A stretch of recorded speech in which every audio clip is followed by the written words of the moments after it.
when we talk about that second item that you had brought up about reinvention, right? About being able to see what does the future hold. And sometimes that future is different than what you had in a way that's very disruptive, right? And it's probably painful for some.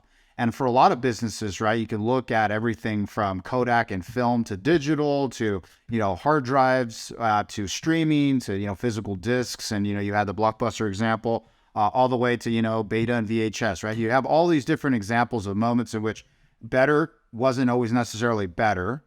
But at the same time, there's that other piece of it where how do you have the foresight to see where are things going, or how could you improve something in such a way differently versus just better that could be disruptive, right? And so when you look at the challenges in the space and you go back and say, okay, if I would have just removed myself from e-tech and my experience there, and I just looked at the call center, contact center space as a whole, what do you identify as kind of the most significant challenge that the contact center space is facing today when it comes to being able to deliver a great, memorable customer experience? I think one of them you said was the numbers and money, but I'd love to kind of dive a little deeper on that topic.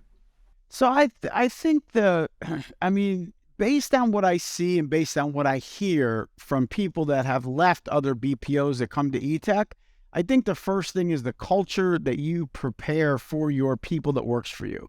I think that's what they look for, which we talked about. I think the biggest obstacle is people don't know how to coach.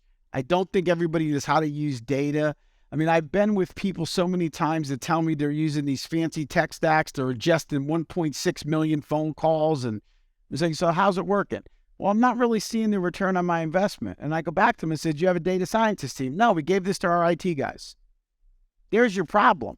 The invention of taking data and using it and making it actionable, I don't care what anybody says in the industry, I'll probably offend half the tech companies.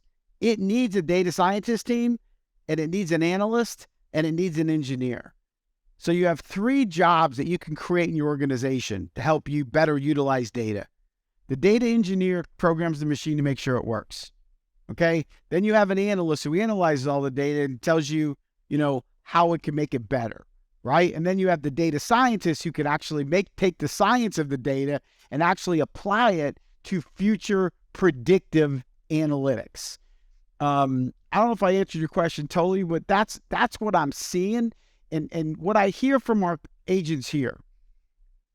People say, yeah, well, I worked at XYZ and all they did was tell me what I did wrong. Well, that's like old school stuff. That stuff should have been out a long time ago. That checkbox mentality. If I would tell this to all the people listening, if your conversation starts with, I listened to a call and this is what I'm going to talk about, you're in the wrong position, wrong company. Because I should never be coaching you on biased information. You take 800 to 1,200 calls as an agent or interactions a month. And I'm going to coach you and make all my decisions on 1, 2, 3, maybe 10 if I'm good, 10 calls. It's terrible. When you look at the data and use, I think you're taking that servant heart. Like I tell our leaders all the time, my team will never coach you on a call. It will be on 100 calls.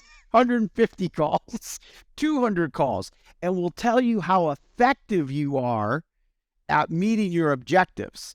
So if you're in the 80 percentile effective, that's a decent agent. But if you're in 20, 30% effectiveness, we have to have a conversation. And again, Christian, it wasn't on a call, it was on 1,100 calls. So we both agree we have room for improvement.